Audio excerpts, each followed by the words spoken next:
la manera más normal de recibir capacitación, ya que estamos en nuestras casas y bueno, haciendo home office. Y cuando decidimos el tema, nos íbamos para el lado del software, pero dijimos, bueno, siempre hablamos de software, vamos a hablar un poco de hardware y de algún tema básico que parece básico, pero tiene sus vueltas y a veces se aborda medio rápido en la facultad. Entonces decidimos, bueno, vamos a hablar sobre selección de protección. Y ahí salieron los temas, cálculo de corriente de cortocircuito y filiación y selectividad. Y eran ya en sí mismos dos temas bastante largos y extensos para desarrollarlos. Así que bueno, nos pareció que estaba bueno dividirlo en dos partes y hoy arrancar con la parte de corriente de cortocircuito, que muchas veces no se la toma en cuenta y se selecciona una protección por la carga nomás, por el consumo. Incluso a veces la gente de compras de una empresa, termina comprando el equipamiento más barato y no se da cuenta que tiene una corriente de corto muy baja, ocurre una desgracia, un corto y explota todo. Bueno, hemos visto más de una vez accidentes por ese tipo de cuestiones. Así que bueno, lo vamos a dejar a Alex, que él va a desarrollar el tema y les va a contar un poco métodos de cálculo, por qué es importante la corriente de cortocircuito al elegir la protección. Por supuesto que siempre elegimos la térmica y la magnética en un interruptor, en una guardamotor, en una termomagnética, pero ¿qué pasa aguas arriba, ¿no? ¿Qué es lo que ocurre cuando tenemos un transformador, dos transformadores? ¿Qué pasa? Muchas veces las máquinas de herramientas se venden con protecciones y no se sabe dónde se va a colocar esa máquina de herramientas. Quizás está muy cerca de un transformador enorme al lado y esas protecciones no están preparadas. Bueno, todas estas cuestiones son importantes, así que le cedo la palabra a Alex, que tiene una presentación, la verdad, muy buena que hizo y bueno, muchas gracias por estar acá todos. Muchas gracias. No, gracias a ustedes, Gustavo. Ahora les comparto a los asistentes una breve presentación, ¿sí? Para que conozcan quién es Alex. Alex nos va hoy a brindar una fluida disertación acerca de corriente de cortocircuito. Alexander es Alexander Liebring, perdón, no mencioné su apellido. Alexander es el ingeniero electromecánico egresado de la Universidad Tecnológica Nacional y actualmente se desempeña mi inglés no es muy bueno, pero como Project Manager de NSMI Integración de Sistemas y como docente ayudante de la Universidad Tecnológica Nacional. Dentro de trayectoria profesional, se desempeñó también como ingeniero de desarrollo, investigador senior en el grupo de energía renovable del Departamento Magneto-Termo-Fluidomecánica de la Facultad de Ingeniería Mecánica y como Intershaft en la Cooperativa Eléctrica Monte Carlo Limitada. Ahora sí, habiendo hecho la correspondiente presentación para Alex, le damos la palabra al ingeniero y gusta también hacer su presentación. Adelante. ¿Qué tal? Buenas tardes, Lourdes, ¿cómo te va? Hola, Alex. En verdad, soy Guadalupe. Lourdes en estos momentos estaba abocada a otras tareas y me ha tocado a mí. Tenés razón, Guadalupe, ¿cómo te va? Muchísimas gracias a todos. A ver, me está pidiendo un permiso nada más para compartir. Bien. No suele pedir permisos.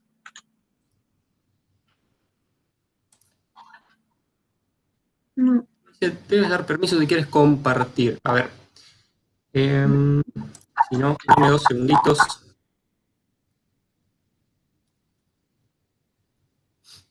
No, los permisos están habilitados. ¿Están habilitados? Sí. No me lo está permitiendo.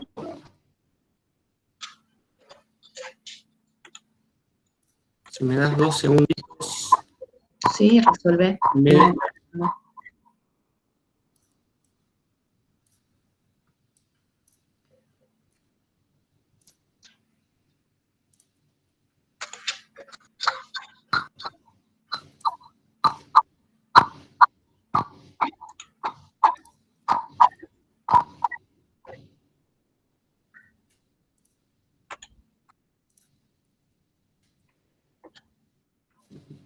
Alex, estás en la opción, ¿no? Presentar ahora una ventana. Exactamente, pero no me permite ni una ventana ni todo. Dame 2 segundos que me desconecto y cambio de navegador a ver si es ese el problema. Eso exactamente era lo que te iba a decir. Ya regreso. Bien. Bueno, a los asistentes les pedimos que nos tengan un poquito de paciencia. Estas cuestiones técnicas suelen ocurrir en la virtualidad. Muchas veces se nos cuelga por un ratito y luego retoma la actividad de manera tradicional y fluida.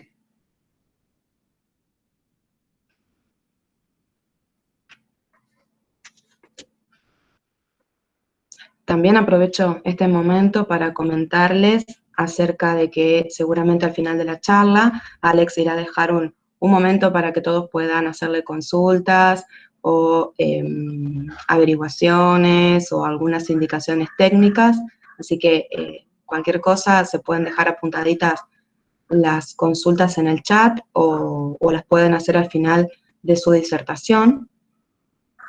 Regularmente surgen y es el momento en el que podemos aprovechar para poder sacarnos algunas dudas y aprovechar este momento del encuentro virtual para establecer una interacción. Ahora sí, Alex. Ahora sí, perfecto, perfecto. Problema del navegador, disculpen. No, Bien. no hay problema. Muy buenas tardes a todos. Bueno, ya me presentaron. Yo soy Alex Librens, ¿sí? Integrante del equipo de trabajo de la empresa MSI. Y bueno, como Gustavo también les estaba comentando, vamos a realizar un ciclo de 2 charlas en donde vamos a abordar el tema de cómo seleccionar interruptores automáticos, ¿sí? En donde vamos a tratar diferentes cuestiones en estas 2 charlas, y la que hoy nos aboca específicamente es la corriente de cortocircuito. Sin muchas más vueltas, la charla de hoy va a estar dividida en cuatro partes, vamos a decirlo. En primer lugar, vamos a hablar de algunos parámetros generales de selección, hacer un pequeño repaso, ya seguramente ustedes los conocen cuáles son. Después vamos a hablar de algunas definiciones que son importantes, que debemos conocerlas, ¿sí? Para realizar la selección de interruptores automáticos. Ya en la tercera parte, por ahí la que menos les va a gustar a algunos, es la parte donde van a aparecer algunas fórmulas, pero no vamos a hacer los desarrollos ni mucho menos, simplemente vamos a presentarlas, ver cómo trabajan y a través de ellas cómo vamos a calcular la corriente de cortocircuito de nuestro tablero, nuestro interruptor, del punto en el que nosotros decidamos que la queremos conocer. Y por último, ¿sí? Alex, perdón que te interrumpa, pero se ha suspendido la presentación, así que si querés salir y volver a presentar.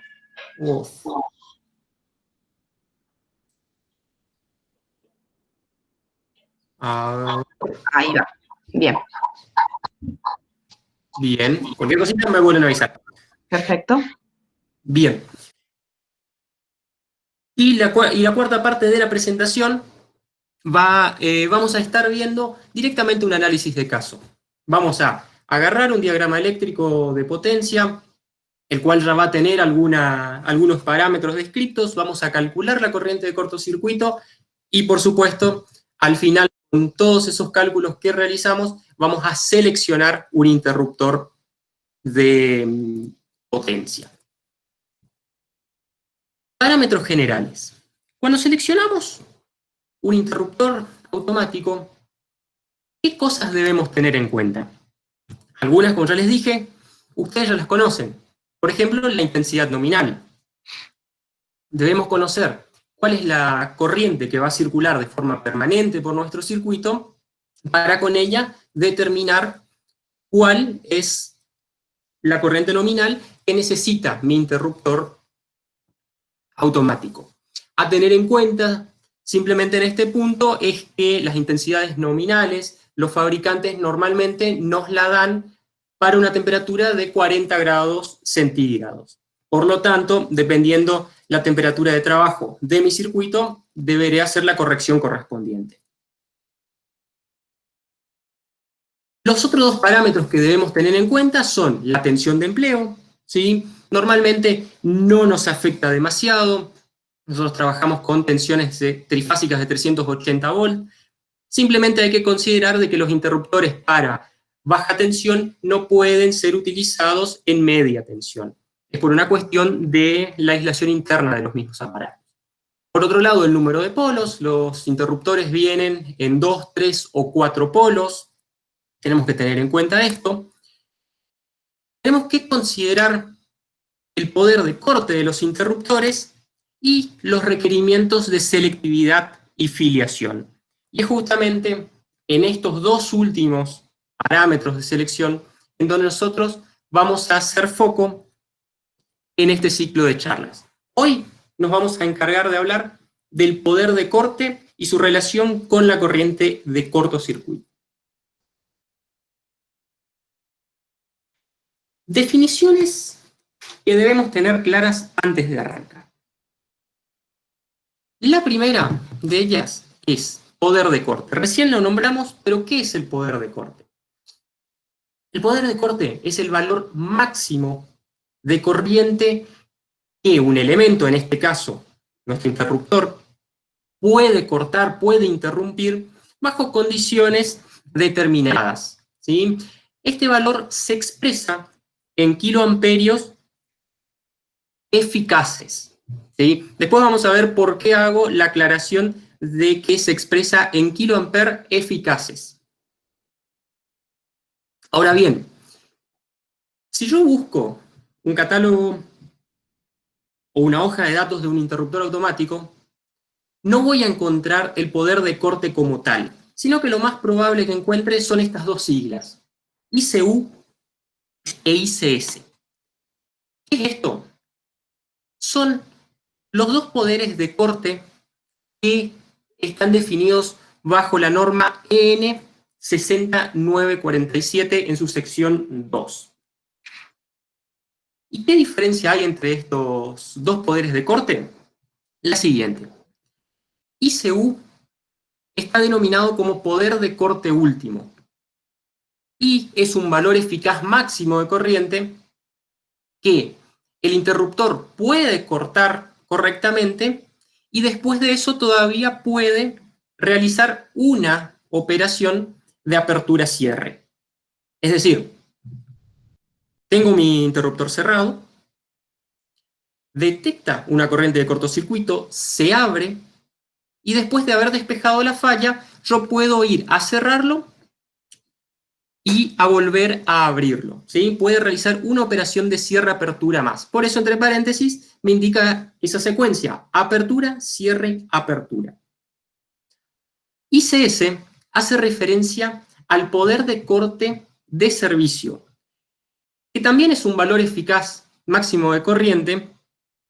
El interruptor puede cortar sin ningún problema, pero después de realizar ese corte, puede todavía realizar dos operaciones más de cierre-apertura. Es decir, el ciclo que puede realizar después de la primera apertura por una alta corriente, probablemente de cortocircuito, son dos ciclos más de cierre-apertura, cierre-apertura. Por eso las siglas que están entre paréntesis, AC, AC, A. Ahora, ¿qué relación hay entre estos dos parámetros? ¿O qué nos indica? En primer lugar, lo que nos indican estos parámetros es de alguna forma la robustez de mi interruptor. Como podemos ver, el poder de corte de servicio ICS es una prueba mucho más exhaustiva, mucho más exigente para nuestro interruptor automático, ¿sí? Y normalmente el poder de corte de servicio se expresa en un porcentaje del poder de corte último. Es decir, lo que generalmente vamos a encontrar es que el ICS es un 50, un 75 o un 100% del poder de corte último, de ICU.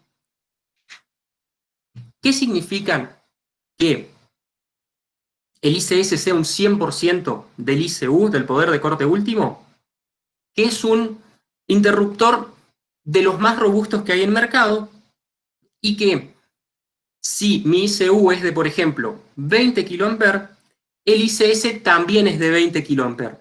Por lo tanto, ante una falla de cortocircuito de ese valor, de 20 kA, el interruptor va a poder seguir funcionando después de eso y no va a llegar a un daño en el cual quede inutilizado. ¿Sí? Esa es la definición y las incumbencias de ICU e ICS. Y por último, también vamos a encontrar en los interruptores definido las siglas ICM. En este caso no es un poder de corte, sino que ICM se denomina poder de cierre. E indica el poder que tiene el aparato para realizar y transportar una corriente elevada sin repulsión de contactos. ¿Qué sucede? Si tenemos el interruptor abierto, ¿sí?, sin circulación de corriente, lo cerramos, pero en ese preciso momento se da un cortocircuito, se va a dar un pico de corriente muy alto, y lo más probable es que si el interruptor no esté suficientemente preparado, existe una repulsión de los contactos, como lo indica acá, y esto puede generar daño al operador, ¿sí?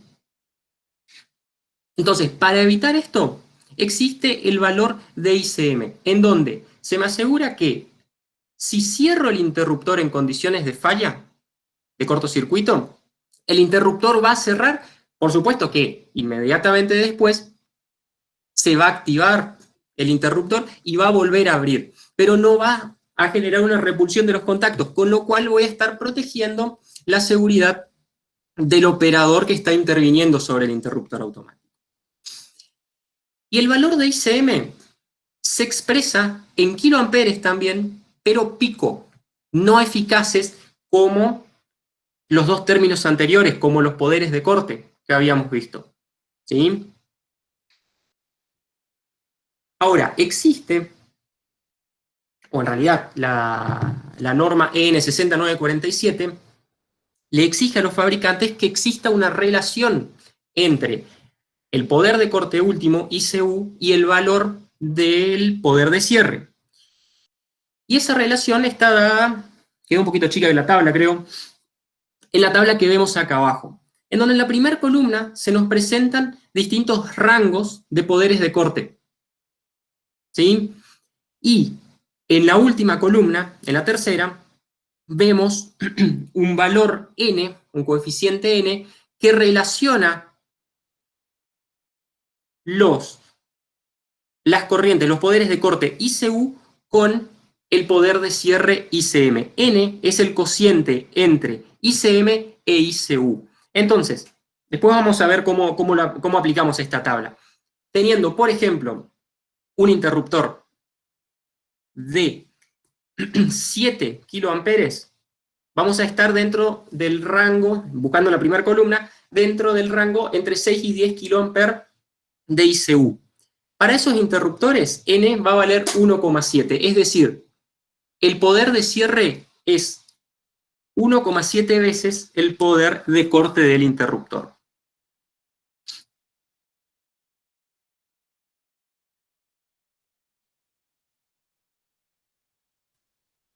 Pero ya dejemos de tantas definiciones y vamos directamente a ver cómo se calcula la corriente de cortocircuito. La corriente de cortocircuito no deja de ser otra cosa que justamente una corriente. Y como tal, la podemos estimar con creo que la fórmula más conocida dentro de la electricidad, la ley de Ohm. ¿Sí? ¿En dónde? ¿Qué nos indica la ley de Ohm? Tensión, diferencia de potencial, es igual a corriente por impedancia. Despejando de acá, podemos estimar que la corriente es igual a la tensión sobre la impedancia. Si hablamos de cortocircuito, la corriente de cortocircuito es igual a la tensión entre los dos puntos que se cortocircuitaron sobre la impedancia del circuito que forman. ¿sí? Ahora, vemos claramente de que la corriente de cortocircuito depende de la tensión y la impedancia. La tensión normalmente no va a variar demasiado. En Argentina trabajamos con tensiones trifásicas de 380 volt, que es lo más normal que vamos a utilizar para nuestros cálculos. Así que va a andar en ese rango. Los cortocircuitos, después vamos a ver, van a poder tomar valores de tensión de 380 o 220, su valor monofásico, pero no va a salir de eso. Ahora, las impedancias sí van a cambiar, y van a cambiar según los componentes del circuito que se me forman. Y es por eso que se le da tanta importancia a las impedancias en el cálculo de la corriente de cortocircuito, y que inclusive el mismo método de cálculo de corriente de cortocircuito se denomina método de las impedancias. Este método de las impedancias, existen otros, claro, existen otros, pero ¿por qué normalmente se utiliza el método de las impedancias para el cálculo de corriente de cortocircuito? En primer lugar, porque está adaptado a utilizarse en baja tensión, ¿sí? Por ahí para alta tensión existen otros métodos más adecuados, pero para trabajos en baja, el mejor método es el método de las impedancias. Y por otro lado, ¿por qué lo elegimos nosotros también para explicarlo hoy? Porque es el método que, si lo aplicamos bien, es el que mayor precisión de resultados nos va a brindar, ¿sí? Y además tiene la facilidad de que está basado justamente en las ecuaciones que vimos anteriormente, en la ley de Ohm.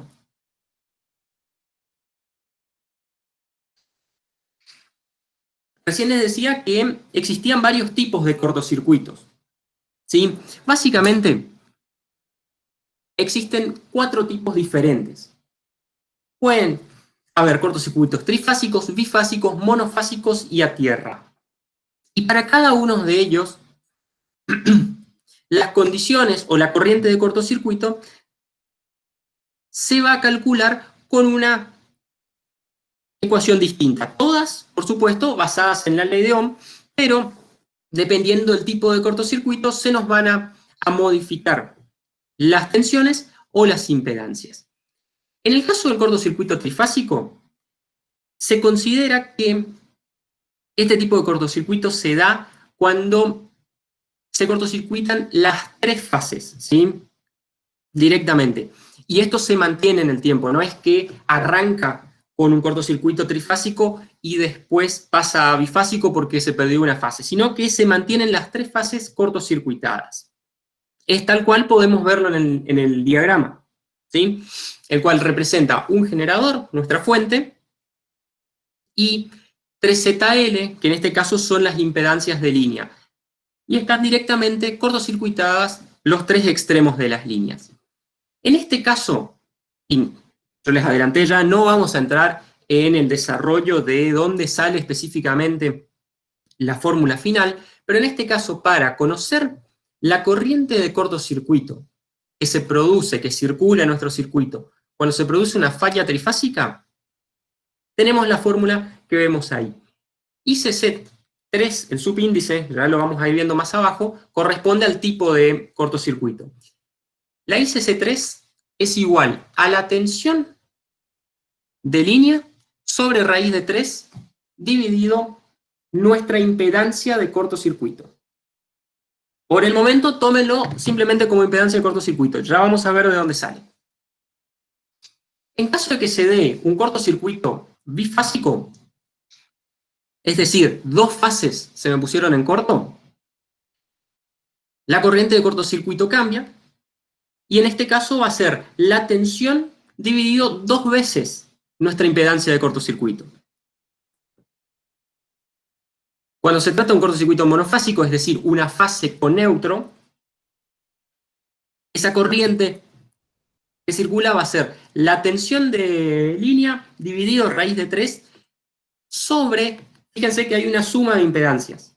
La suma de la impedancia de cortocircuito y la impedancia del conductor de neutro. ¿Sí? Y si ese cortocircuito se da a tierra, bueno, por analogía con el monofásico es muy similar, simplemente en la ecuación se reemplaza la impedancia del conductor neutro por ZH, que es la del conductor de tierra.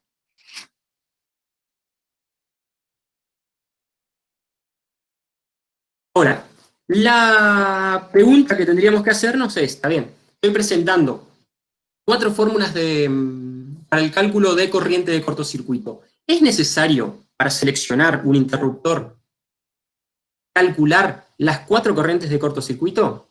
No, no es necesario.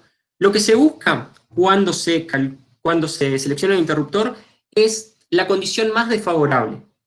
Y en este caso, si hacemos una comparación de todas las fórmulas, el tipo de cortocircuito más desfavorable que se nos va a presentar es el trifásico. Entonces, si nosotros vamos a estar calculando la corriente de corto para un circuito alimentado con tensiones trifásicas, lo mejor que podemos hacer es calcular directamente la corriente ICC3, que es la más desfavorable de todos los casos que se puedan dar. Por supuesto, aclaremos también de que es la que menos probabilidades tiene de suceder, ¿sí? Pero siempre nuestros tableros, cuando los diseñamos, tienen que estar preparados para el peor de los casos. Es por eso que vamos a calcular con esta corriente de cortocircuito. Bien. Acá les presento el siguiente diagrama eléctrico, ya para empezar a ver un poquito más aplicado todo lo que estuvimos viendo hasta ahora. Tengo el siguiente diagrama eléctrico, en donde comienza el diagrama arriba con mi alimentación desde la red de media tensión, sigue con el conductor de media tensión que alimenta el transformador, aguas abajo del transformador tengo más conductores, un interruptor automático, una barra de distribución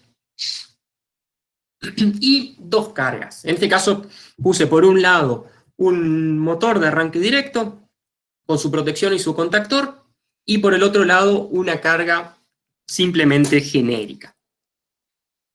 Por supuesto con su correspondiente protección. Ahora, pensemos lo siguiente, analicemos lo siguiente. Si se me da un cortocircuito en el punto A, ahí donde lo estamos viendo, donde está marcado. La corriente de cortocircuito, ¿por dónde va a venir? ¿Por dónde va a circular? Va a tener este recorrido. Es decir, va a venir desde mi red de media tensión, va a pasar por el transformador hasta llegar, va a pasar por el transformador, todos los cables por supuesto, por el interruptor, hasta llegar al punto donde se está produciendo ese cortocircuito. ¿Sí? Ahora, si hacemos el mismo análisis para el punto B,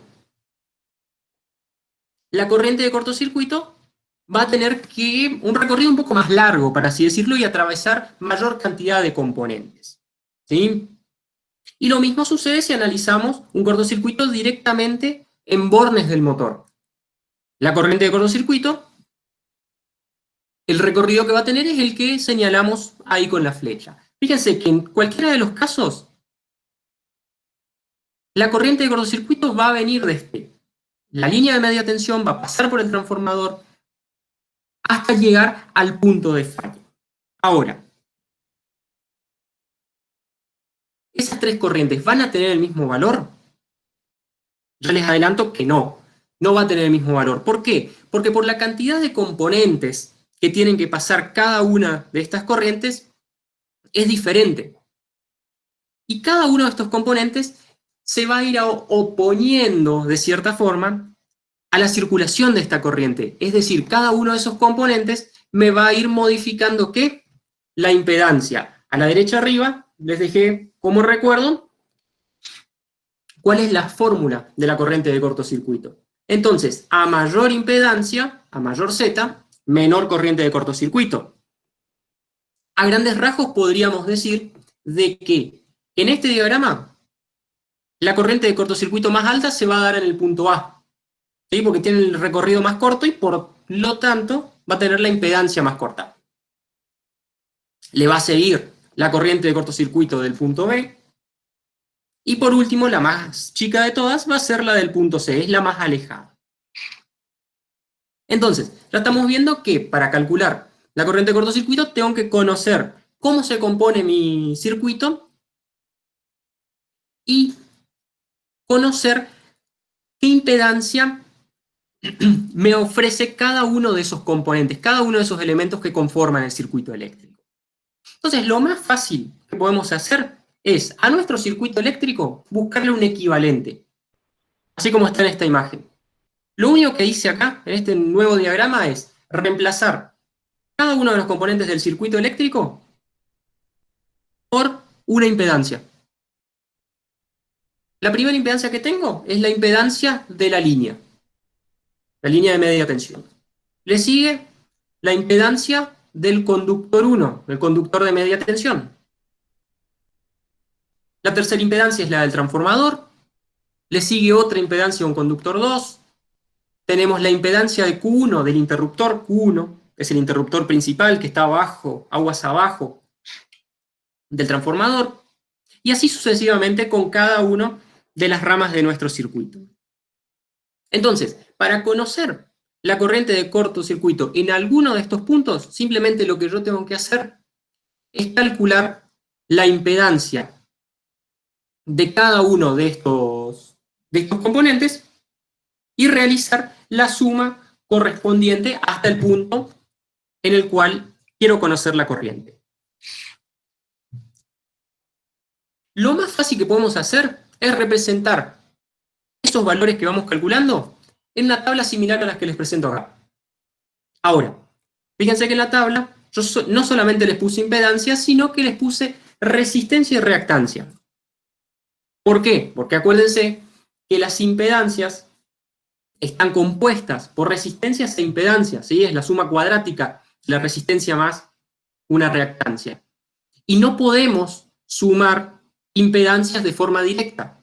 Lo que sí podemos hacer es sumar sus componentes por separado y después obtener el valor de la impedancia, ¿sí? O sea, si yo quiero conocer el cortocircuito, la corriente de cortocircuito que se produce en el punto A, yo no puedo directamente sumar las impedancias, la Z, que tengo aguas arriba de ese punto, sino que tengo que sumar por separado sus componentes, ¿sí? En magnitud, y después componer a través de la fórmula que vemos a la derecha y establecer cuál es la impedancia. Y a partir de eso, sí, ya, por supuesto, calcular la corriente de cortocircuito. Ahora, ¿cómo calculo la impedancia, o en su defecto la resistencia y la reactancia de cada uno de los componentes que conforman mi circuito eléctrico? Empecemos. La impedancia de red, la primera que tenemos. La impedancia de la red se calcula con la fórmula que estamos viendo ahí. Z de red es igual a la tensión al cuadrado sobre la potencia aparente de cortocircuito de la red. Ajá. ¿Y eso? Bien. Ese es un valor de alguna manera un poco complicado de conseguir, ¿sí? Pero lo correcto es que cuando lo necesitemos, comunicarnos con la compañía distribuidora y probablemente ellos nos puedan informar cuál es el valor de potencia aparente de cortocircuito que corresponde para el punto en el cual nosotros nos conectamos a la red de distribución. Así que ese valor nos lo debería poder dar la compañía distribuidora de electricidad. En caso de que no sea así o simplemente estamos haciendo un estudio teórico, dentro de la norma IEC hay algunas recomendaciones y son las que están presentadas acá, en donde dice que para sistemas de hasta 30 kV, es decir, hasta media tensión para nosotros en Argentina, esa potencia aparente de cortocircuito va a tener valores entre 250 y 500 megavoltampere. ¿Sí? Entonces, bueno, ya por lo menos tenemos una noción de en qué valores está aproximadamente. Por otro lado, para la red, porque si bien con esta fórmula, con la primera, podemos calcular la impedancia, nosotros necesitamos conocer en realidad cuáles son las componentes, la reactancia y la resistencia. Bien, para la impedancia de red, muchas veces la resistencia se puede despreciar directamente, ¿sí? Y igualamos la reactancia con la impedancia, es decir, decimos que X es igual a Z. Es una aproximación válida para la mayoría de los casos. Siguiente componente de nuestro circuito, los cables. Tenemos que calcular la impedancia que nos ofrecen los conductores. La resistencia de un cable la calculamos directamente a partir de la fórmula de resistividad, en donde la resistencia va a ser igual a la resistividad del material conductor del cual está fabricado por la longitud, el largo de ese cable, dividido la sección. Y en caso de que es algo muy usual que se da, sobre todo aguas abajo de los transformadores, es decir, en el secundario de los transformadores, cuando tenemos que transportar una corriente alta, ponemos conductores en paralelo para la misma fase. Entonces, en ese caso, también tomamos en cuenta la cantidad de conductores en paralelo en el cálculo de resistencia, y eso es, representa la letra N en la fórmula, ¿sí? Entonces vemos que la resistencia del cable va a estar dada por la resistividad, dependerá si es cobre o aluminio, de la longitud, y fíjense que a mayor longitud, mayor resistencia. Es decir, estamos viendo acá que cuanto más largos los cables, va a aumentar la resistencia, por ende va a aumentar la impedancia, Z, y si aumenta Z, por la fórmula que tenemos a la derecha arriba, me va a disminuir la corriente de cortocircuito. Es decir, cuanto más alejado yo estoy de mi fuente de potencia, en este caso la red de media o el transformador, cuanto más me alejo de mi fuente de potencia, menor va a ser la corriente de cortocircuito que voy a tener. Entonces, la estimación que habíamos hecho hoy de cómo van a ser las corrientes de cortocircuito en los puntos A, B y C que habíamos analizado, no estaba tan errada. El punto más alejado era C, y habíamos dicho que eso que nos representaba probablemente la corriente de cortocircuito de menor valor.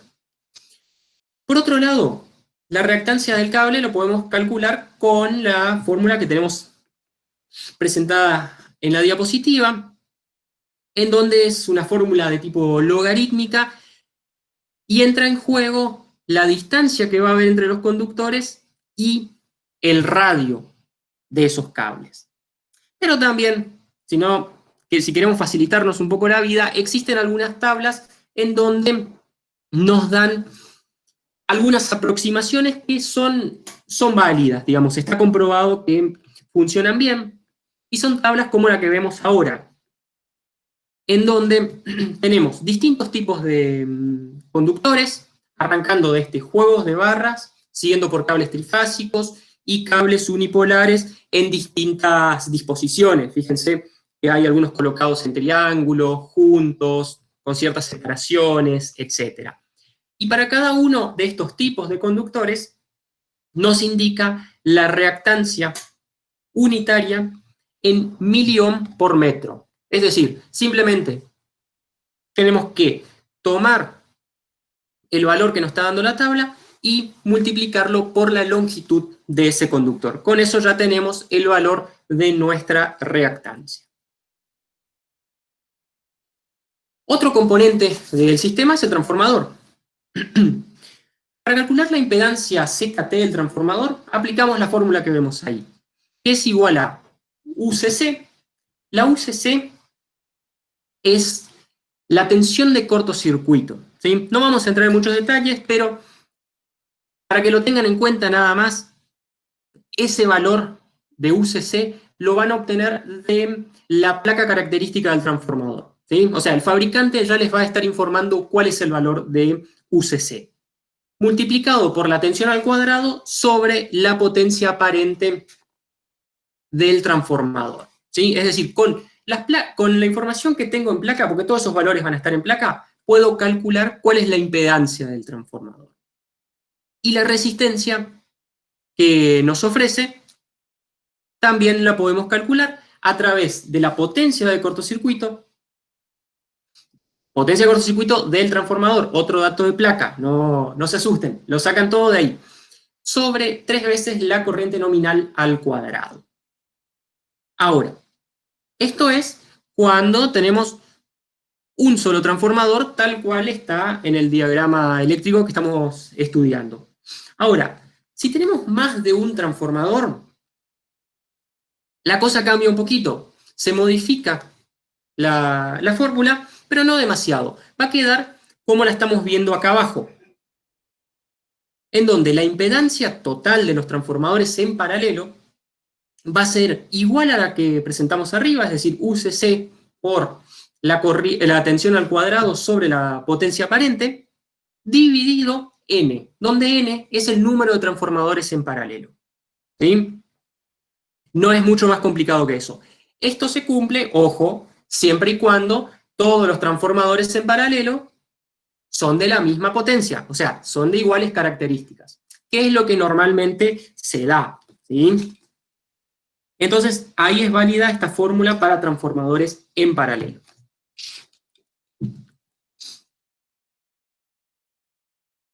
Y acá viene una pequeña salvedad que tenemos que tener en cuenta. En nuestro circuito tenemos 2 niveles de tensión.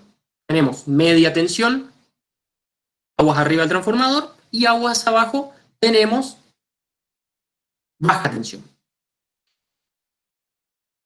Y tenemos que considerar este cambio de tensiones porque tenemos que relacionar las impedancias entre estos niveles. O sea, hasta ahora veníamos calculando la impedancia, sobre todo la impedancia de línea, la calculamos considerando la tensión de media tensión, ¿sí? Pero si mi punto de estudio, o sea, el punto donde yo quiero conocer la corriente de cortocircuito, está aguas abajo del transformador, es decir, está a baja tensión, yo tengo que referenciar estas impedancias calculadas anteriormente al punto de cortocircuito, a la tensión de cortocircuito. No se asusten por esto. Simplemente lo que tienen que hacer es, las impedancias que calculamos con valores de tensión, de media tensión, están bien calculadas y tenemos que afectarla por la siguiente fórmula. Tenemos que convertirlas a impedancias de baja tensión. En donde esa impedancia de baja tensión, ZBT, va a ser igual a la impedancia que calculamos hoy, a la impedancia de la red, por ejemplo, la impedancia de media tensión, por el cuadrado del cociente entre esas dos tensiones. Entre la tensión, el cociente entre la tensión de baja sobre la tensión de media. Simplemente, con esta fórmula hacemos la conversión y a partir de ahí sí vamos a poder sumar las componentes de estas impedancias sin ningún problema. Pero es una salvedad que hay que considerar. Después lo vamos a ver en el ejemplo, no se hagan trampa. Siguiente componente, creo que ya el último que vamos a analizar, son en realidad los interruptores que tengo en mi circuito. ¿Cómo calculo la impedancia de los interruptores? En este caso, puedo tomar 2 valores fijos. Puedo, y es lo que normalmente se hace, para los interruptores decimos que la resistencia que ofrecen es directamente nula, la puedo despreciar sin ningún problema, y la reactancia que me ofrece un interruptor es igual a 0,15 miliohm, un valor fijo, listo, no hay ningún cálculo para hacer. Tomo esos valores para los interruptores y ya está.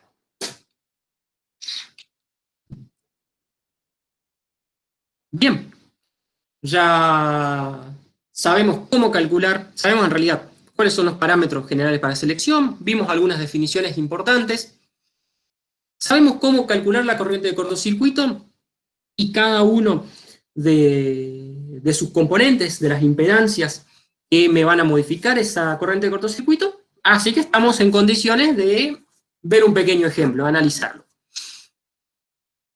Repasando. Seguimos con nuestro diagrama de potencia, el mismo, siempre.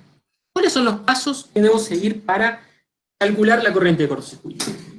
Primero, tengo que determinar en qué punto quiero conocer esa corriente. ¿Sí? En qué lugar de mi circuito quiero conocer cuál es la corriente de falla. Por ejemplo, yo propongo que calculemos la corriente de cortocircuito para poder seleccionar, porque a ver, la charla se trata de poder seleccionar un interruptor automático, para poder seleccionar el interruptor automático que está resaltado con el círculo rojo. ¿Sí? Entonces, ¿dónde se tiene que dar la falla para que circule corriente de cortocircuito a través de este interruptor? Obviamente, se tiene que dar aguas abajo del interruptor. Es decir, entre el interruptor y la carga genérica que tengo. Ahora, ya vimos que no va a ser lo mismo, porque va a cambiar la impedancia, si esa falla se da directamente en bornes de la carga, a mitad del cable, o directamente en bornes de salida del interruptor. ¿Cuál de todos esos puntos utilizo para calcular la corriente de cortocircuito? Y obviamente voy a utilizar el más desfavorable. O sea, la corriente de cortocircuito va a ser la más grande cuando el cortocircuito se me produzca en los bornes de salida directamente del interruptor. ¿Sí? Cuando se produzca ahí donde está marcadora, esa va a ser la corriente más grande. Si se da más abajo, a mitad del cable o en bornes de la carga, esa corriente va a disminuir. Y yo, ¿qué necesito? Calcular la condición más desfavorable. Entonces tomo ese punto.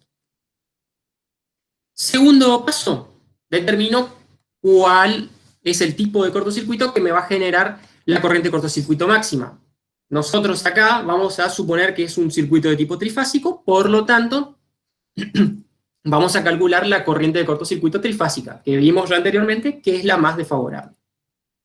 Y como tercer paso, calculemos las impedancias.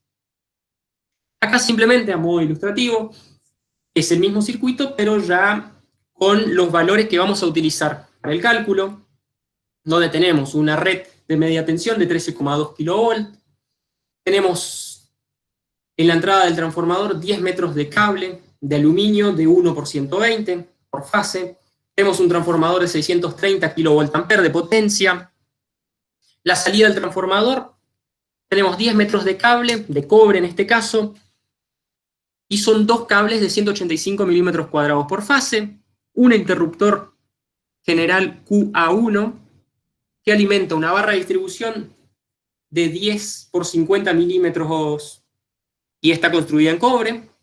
Y después, bueno, tenemos las dos cargas. Por un lado un motor de 15 kW y por el otro una carga genérica que consume 100 amperes. ¿Sí? Recordemos, ese es el interruptor que nosotros vamos a intentar seleccionar.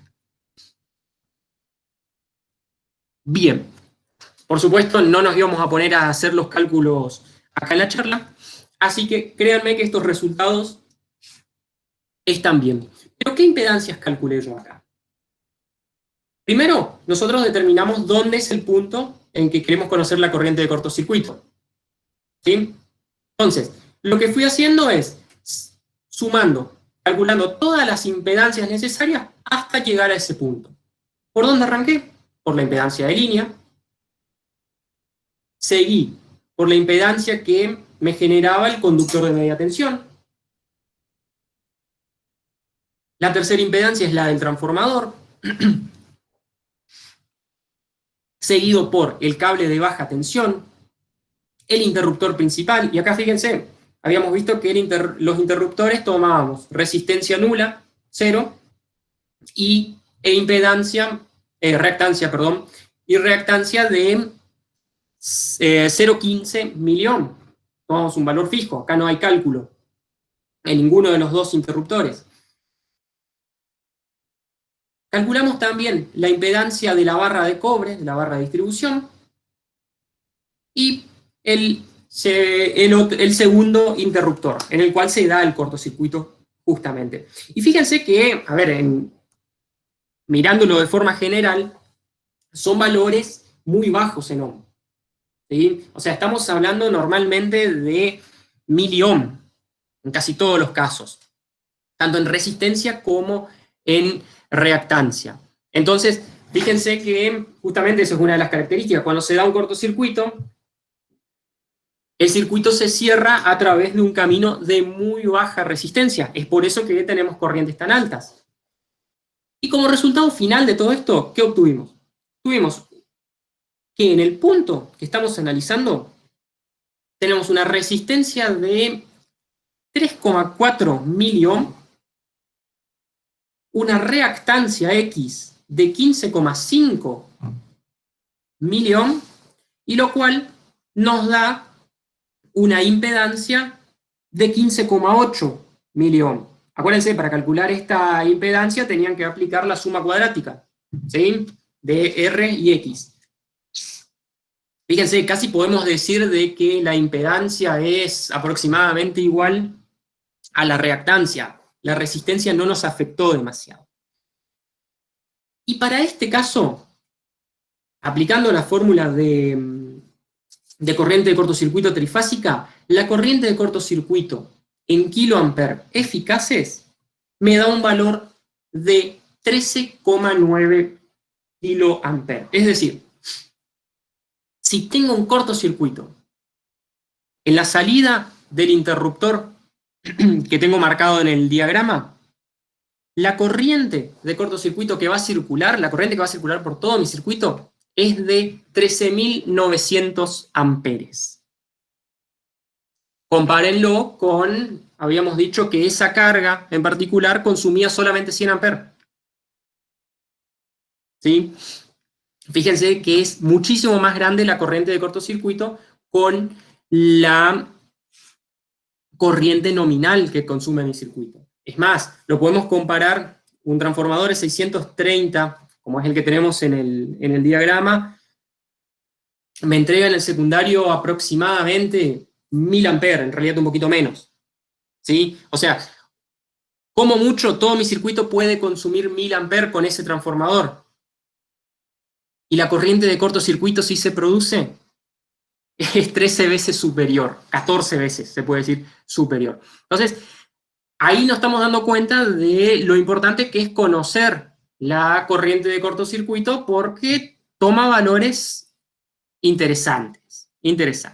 Ahora, ya conocemos la corriente de cortocircuito eficaz. ¿Ya puedo ir a seleccionar el interruptor? Sí, podría, pero me va a faltar un valor más para realizar la última verificación que necesito. ¿Se acuerdan que habíamos hablado de una corriente cresta, pico? Hoy cuando hablábamos de la ICM, del poder de cierre. Bueno, ¿qué pasa? Cuando se produce un cortocircuito, en realidad el cortocircuito es un fenómeno transitorio, ¿sí?, que, dependiendo de ciertas particularidades que se pueden dar en el circuito, puede tener, o puede ser de dos formas, se puede producir de dos formas, de forma simétrica o asimétrica, así como lo vemos en los gráficos acá. Y eso va a depender específicamente de dos condiciones dentro de la fórmula que estamos viendo acá. Fíjense, esta es la fórmula de corriente de cortocircuito, en donde tenemos una componente senoidal, ¿sí?, y otra componente que es exponencial. Entonces, si el cortocircuito se da de forma tal que esta componente exponencial no se anule, yo voy a tener un cortocircuito que va a tener esta forma, va a ser asimétrico. Y si es asimétrico, o sea, obviamente por la fórmula, va a ser la suma de una fórmula exponencial, y montada sobre esa exponencial, mi forma de onda senoidal. Entonces, ¿qué va a producir esto? Que voy a tener una corriente pico muy alta, ¿sí? Y esa corriente pico es la que yo quiero calcular. Pero no nos compliquemos la vida con fórmulas senoidales, en donde hay ángulos o exponenciales. La práctica nos ofrece la siguiente simplificación, donde dice que la corriente pico si es que se llega a dar un cortocircuito asimétrico, es igual a raíz de 2 por un factor K por la corriente de cortocircuito eficaz, la ICC que teníamos recién calculada. ¿Sí? Entonces, ¿qué obtuve con esta fórmula? Obtuve una relación entre la corriente de cortocircuito eficaz, la que calculé a través del método de las impedancias, y la corriente de cortocircuito pico que necesito conocer para seleccionar también mi interruptor. Este factor K, ¿de dónde sale? Por supuesto que hay una fórmula que lo representa o que lo aproxima, pero también lo podemos sacar a partir de tablas como la que está presentada acá, en donde el factor K lo podemos determinar conociendo la relación que existe entre la resistencia y la reactancia, entre R y X. Hago ese cociente R sobre X, obtengo un valor, vengo a la tabla, determino cuál es el valor de K. ¿Y qué R y qué X son estos que necesito? Los que calculé anteriormente. Entonces, volvamos. Volví a mi circuito, volví a mi tabla. Tengo un R de 0,034 y un X de 0,155. Si hago el cociente, acá a la derecha lo podemos ver, ese cociente me da 0,22. Si con ese cociente ingreso a la tabla 0,22, aproximadamente me da un K de 1,52. Entonces, habíamos dicho, la corriente pico es raíz de 2 por K por 1,52 por la ICC. Es decir, va a ser raíz de 2 por 1,52 por 13,9, que es la corriente de cortocircuito eficaz que calculé. Eso me da una corriente pico de 29,8 kiloamperes. ¿Sí? Entonces, acá tengo los dos valores que necesito para seleccionar mi interruptor automático. Tengo la corriente de cortocircuito eficaz, 13,9, y la corriente pico de 29,8 kiloamperes. Ahora, ¿cómo utilizo estos dos valores para seleccionar un interruptor? Es eso lo que nos interesa a nosotros. De la siguiente manera, se tienen que cumplir estas dos condiciones. Primero, se tiene que cumplir que la ICU era el poder de corte último del interruptor, tiene que ser igual o superior, recomendable por supuesto que sea superior, a la corriente de cortocircuito eficaz. Es decir, el ICU del interruptor que yo tengo que elegir tiene que ser superior a 13,9 kiloamperes.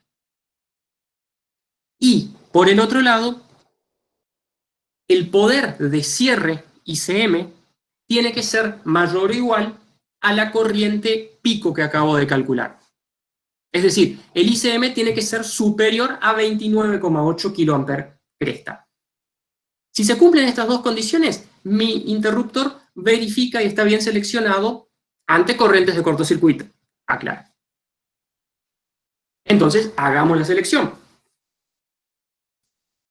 Lo que les presento acá es simplemente un extracto de un catálogo de interruptores. En este caso, un catálogo Schneider de interruptores automáticos de la familia NSX. Pero estos datos ustedes los van a encontrar en cualquier marca de interruptores. Y hagamos un análisis completo. Habíamos dicho que cuando seleccionábamos un interruptor automático tenía que tener en cuenta que la tensión de empleo, la U sub B. En este caso, estos interruptores en particular tienen una tensión de empleo de 690 volt para corrientes alternas entre 50 y 60 Hz. Es decir, verifica para el circuito que yo estoy presentando. Yo en mi circuito tengo 380 volt en corriente alterna. Así que, perfecto.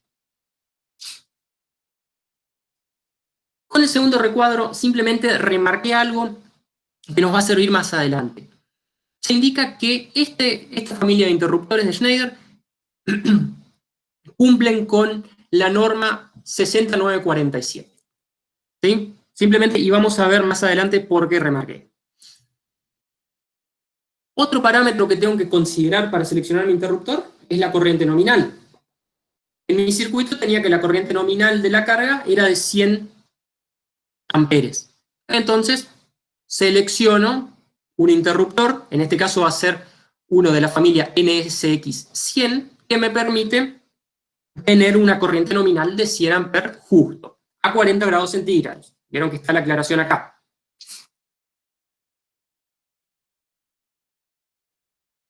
Y ahora sí, yo conozco, ya tengo mis corrientes de cortocircuito y cómo aplico esos valores que calculé a las tablas que tengo acá. Porque acá en el catálogo, ¿qué me muestra? Me dice, poder de corte último, eso es el ICU, en kiloamperes eficaces.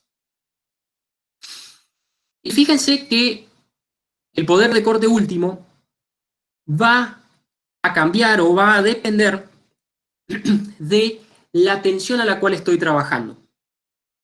¿Sí? No es lo mismo el poder de corte. Para el mismo interruptor no tiene el mismo poder de corte para 220 volts, para 380, para 500 y así sucesivamente. ¿Sí? Nosotros tenemos una tensión de 380 volts. Por lo tanto, vamos a elegir la segunda fila. Dentro de las opciones que tenemos, el poder de corte último de los interruptores NSX100 para 380 volts en corriente alterna comienza en 25 kiloamperes. ¿Sí? Y ese valor 25 ya es superior a la ICC que yo había calculado, o sea, 25 kiloamperes superior a 13,9. Por lo tanto, un tipo de corte, un interruptor NSX100 con tipo de corte B, cumple con el primer requisito que tengo, que es que la ICU del interruptor sea superior o igual a la corriente de cortocircuito eficaz. Y antes de seguir con el otro parámetro, fíjense que en la tabla también, más abajo, tenemos no solo ICU, sino que también tenemos ICS, que habíamos hablado, que era el poder de corte en servicio o de servicio. Fíjense que si miramos en la tabla para el valor de tensión de 380, el ICS también tiene un valor de 25 kA, igual que el ICU. Significa que, en este caso, tiene la mayor robustez que nos puede ofrecer el mercado para estos interruptores, ya que los dos son iguales, es decir, ICS es un 100% del ICU. Ahora, esto no siempre se cumple. ¿Y dónde lo podemos ver? Si nos fijamos, por ejemplo, en 500 volts. Para 500 volts, el ICU es de 15 kA, pero el ICS es solo de la mitad, es de 7,5. ¿Sí? Es del 50% nada más. Entonces, significa que para 380 volts no tengo ningún problema, el interruptor me va a despejar la falla hasta 25 kA y después lo puedo cerrar y seguir utilizando. Ahora, para 500 volts ya perdió cierta robustez y puedo tener algún tipo de inconveniente. Bien, pero sigamos con el segundo parámetro que tenemos que tener en cuenta para seleccionar un interruptor, que es que ICM, es decir, el poder de cierre de mi interruptor, sea mayor a la corriente pico. Como podemos ver en este catálogo, y no es que yo lo recorté y no lo puse simplemente en la presentación, sino que no existe esa información en el catálogo. O sea, el fabricante no me ofrece el valor de poder de cierre para estos interruptores. Entonces, ¿qué hago? Voy a la norma y busco esta tablita, que la habíamos visto anteriormente. ¿Y por qué la puedo aplicar a esta tabla? Porque esta tabla está dentro de la misma norma de la 60947 en su sección 2, que este interruptor más arriba aclara que cumple. Entonces, por lo tanto, yo puedo aplicar esta tabla. Es decir, si el interruptor cumple con esa norma, sí o sí tiene que cumplir con los parámetros dados en esta tabla. ¿Sí? Entonces, si bien el catálogo no me ofrece el valor del poder de cierre del interruptor, yo lo puedo calcular. no hay ningún problema. En nuestro caso, dijimos que la corriente de cortocircuito, el ICU, en realidad, perdón, el poder de corte de mi interruptor, es de 25 kA. Si vengo a la primera columna de la tabla, 25 kA va a quedar dentro del rango de la anteúltima fila que tengo en la tabla. Es decir, está entre 20 y 50. Para ese rango de corrientes, ¿qué valor de N tengo? 2,1. ¿Qué significaba eso?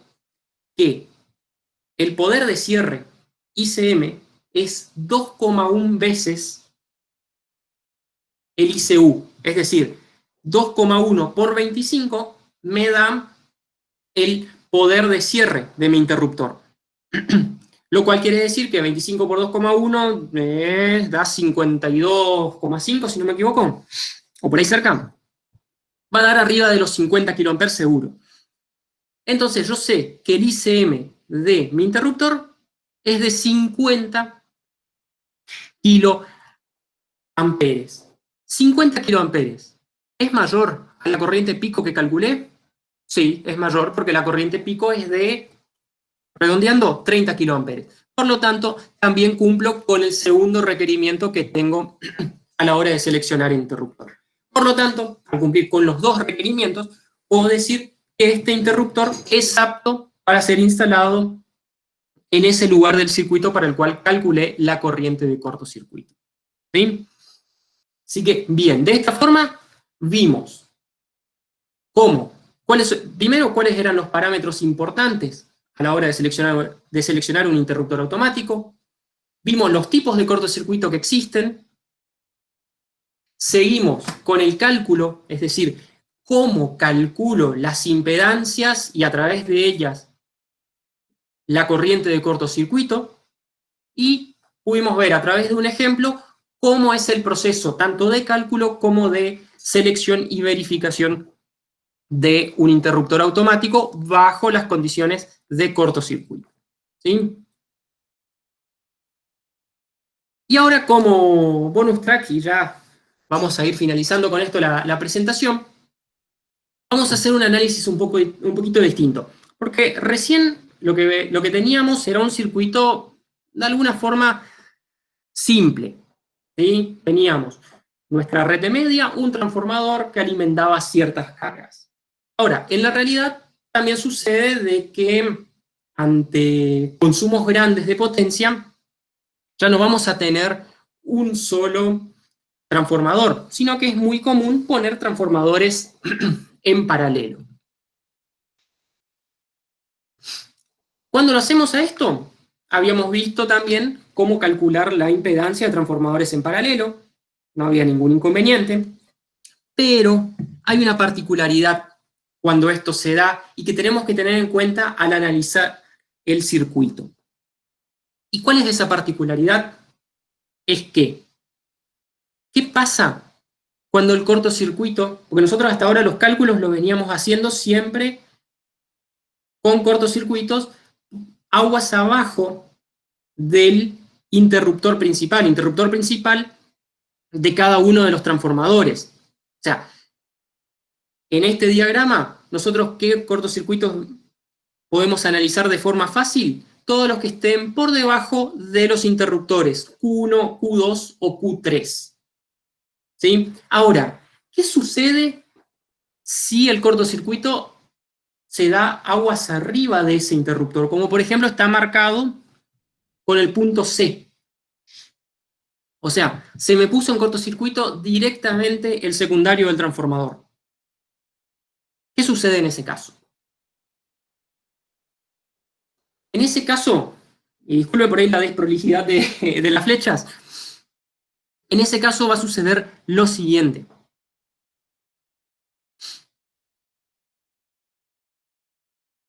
A C van a llegar tres corrientes distintas en caso de cortocircuito. Una, por arriba, a través del transformador de potencia proveniente de la red. Pero esa corriente de cortocircuito no le vamos a dar mucha atención porque no atraviesa ningún interruptor, o sea, no atraviesa el interruptor Q2, que es el que a mí me va a interesar calcular. ¿Sí? Entonces, a esa la voy a dejar ahí aparte. Ahora, a través de Q2, como estamos viendo, ya no va a atravesar una sola corriente de cortocircuito, sino que van a atravesar dos, ¿sí? Porque voy a tener dos fuentes de poder alimentando mi cortocircuito por abajo y a través del interruptor Q2. Una es la corriente de cortocircuito 1, proveniente del transformador 1, y la otra es la corriente de cortocircuito 3, proveniente del transformador 3. Entonces, ¿qué pasa? En esta situación en particular, el interruptor Q2 va a estar atravesado por una corriente de cortocircuito del doble de grande, ¿sí? Porque en este caso, al ser todos los transformadores iguales, ICC1 e ICC2 tienen el mismo valor. Entonces, la corriente de cortocircuito que atraviesa a través de Q2 es la suma de esas dos corrientes, de ICC3 más ICC1. Por lo tanto, cuando yo vaya a seleccionar ese interruptor, yo tengo que tener en cuenta esta particularidad en especial, ¿sí? Lo más normal es que nosotros consideremos en los cálculos una sola de estas corrientes para Q2, lo cual está mal, con lo cual estamos omitiendo la mitad de la corriente total que va a pasar si se da un cortocircuito en C, ¿sí? ¿A qué va todo esto? Es simplemente a que no debemos mecanizar los cálculos de corriente de cortocircuito, ¿sí?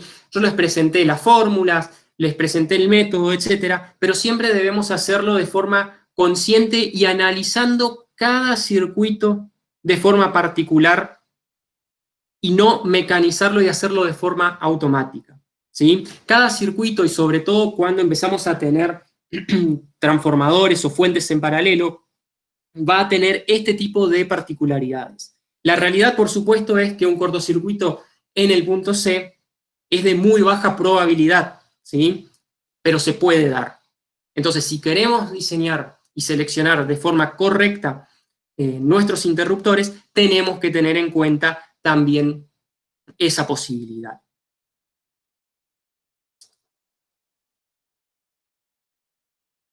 Bien, de esta forma, simplemente damos por finalizada la charla. Desde ya, de nuevo, muchas gracias por participar.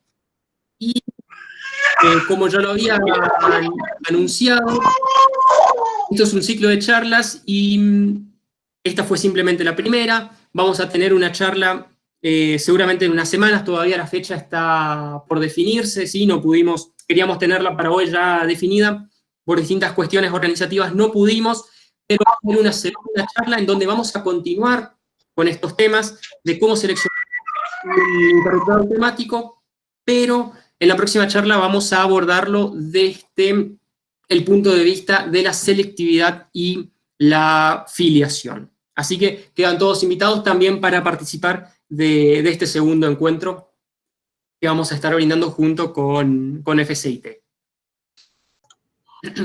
Bárbaro, Alex, muchísimas gracias. Bien abierto el espacio de consultas, entonces, muy clara la disertación, espero que haya sido de mucho aporte para las personas que están trabajando en el rubro o los estudiantes, así que dejamos abierto el espacio de consulta, pueden habilitar sus micrófonos para consultar directamente o hacerlo a través del chat. Por el momento están ingresando solo mensajitos de agradecimientos, muy claro, muchas gracias.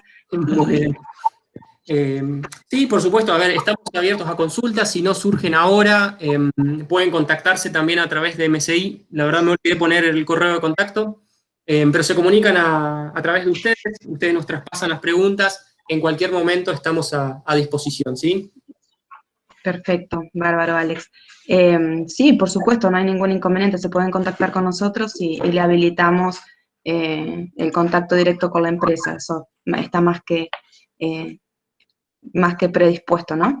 Y bueno, Alex, desde ya también agradecerte el espacio que les ha dado para la próxima charla, así ya vamos dejando sentadito la posibilidad, ¿no?, de compartir una nueva capacitación por este medio y desde la empresa que también se ha visto predispuesta y ha manifestado su agradecimiento y además su predisposición para este tipo de actividades. Y, no, por supuesto, muchas gracias a ustedes también por permitirnos, por organizar todo este espacio. Y bueno, nosotros simplemente de este MSI estamos aportando un poco de lo que sabemos y esperamos que les sirva y que en el caso de los estudiantes podamos complementar también a la formación de cada uno de ellos, y en el caso de los profesionales, por ahí muchas veces a repasar ciertos conceptos que si uno no los utiliza en el día a día, se van perdiendo, ¿sí? Así que bueno, estamos para eso. Bien, ahí estoy leyendo la consulta de Martín Correa, quien nos pregunta si es posible contar con el material de la misma. Yo estimo que nos está consultando acerca de contar con el material que se brindó en la charla. La Sí, charla ha sido grabada, ¿sí? Igual de todas formas nosotros la hemos grabado y la tenemos a disposición luego para quienes la pidan a través del correo electrónico, o la podemos distribuir a través de los asistentes también, así que eso está. No hay ningún problema. Yo les voy a estar enviando ahora, en unos momentos, la misma presentación en PDF, así si la quieren repartir junto con la grabación de la charla, no hay ningún inconveniente. Genial. Bien, ahí Luis Castillo nos consulta, dice, en el caso del cálculo de la resistencia del conductor, la fórmula que se presentó es de los cables de una fase, y si tenemos un sistema trifásico la multiplicamos por 3. No. O sea, sí es para los cables de una fase, pero no se multiplica por 3. Sino se aplica tal cual está la fórmula. Por ahí eso pudo haber quedado alguna duda. Lamentablemente el tiempo es traicionero para este tipo de charlas, pero se hubiese disipado sin problemas esa duda si veíamos el desarrollo completo de dónde proviene la fórmula de cálculo de la corriente de cortocircuito para circuitos trifásicos, ¿sí? Pero no, digamos, a la consulta de si es multiplicado por 3 o no se multiplica por 3. Perfecto. Y luego pregunta también si tenemos un sistema tetrapolar. En ese caso, del cálculo de resistencia del conductor, la fórmula que se presentó es de los cables de una fase. Ah, no, perdón, estaba leyendo la misma, pero la voy a pegar. Está bien. No. Sin importar el tipo de sistema, no se multiplica por ni por 3 ni por 4, sino que se utiliza tal cual está, aclarando siempre de que es para un cortocircuito de tipo trifásico. Perfecto. Bien, Cristian de Batista me envía las felicitaciones, muy buena la charla. Y en el caso en el caso particular, último que nombró, que tener transformadores en paralelo, ¿tendríamos que multiplicar la LCC calculada por la cantidad de transformadores menos 1? Sí, siempre y cuando, por supuesto, que todos los transformadores sean de la misma potencia. Bien. Pero sí. Bueno, por el momento sigan las felicitaciones, y así que no habría más consultas, al menos que estoy viendo que han ingresado, ¿no? Bien, perfecto. Bueno, Alex, quedamos entonces en contacto para poder coordinar y desarrollar la próxima charla, que va a ser a continuación. Así que bueno. Yo ahora en unos momentos te voy a estar pasando la presentación, así si alguien te la pide, se la podés estar enviando también. Fantástico. Genial. Muy bien. Bueno, les agradezco a todos. Gracias a todos. Hasta luego. Y que tengan una buena tarde. Hasta luego.